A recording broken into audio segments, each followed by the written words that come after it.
Ay! Natawa. Ano, nag-iiyak na. Ano ka? Kanina ka mo, nung malakas ang hangin, tuwan-tuwa siya doon sa mga punong pag ganun-ganun na yung dahon. Naiinip na nagkakamuta ng ulo. Delo. Ay. Dalang. Ay, atay. Oh. So, dali daw. Di ba siya ilagay, sa may isa, nakatayo lang siya doon. Oo. Lipat ka ng upuan. Dinay? Oo. Kanina nga nakalambetin siya doon sa sampayan ay. Hawak-hawak ko. Nag-e-exercise pa. Kagat na lang siguro.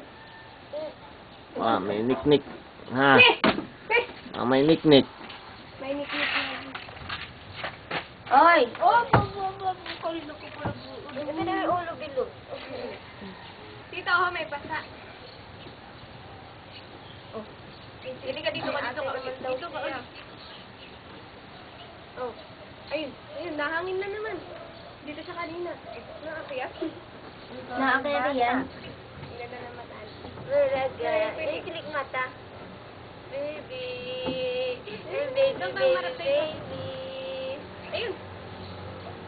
Jun! Ano Jun! sabi mo dito? Nakakiyat. Ayun o, tuhod na. Ganyan. Dito. Ha? Dito, nauna ka pa. Nauna? At naakyat na naman siya. Oo nga. Tsaka, naaano siya doon sa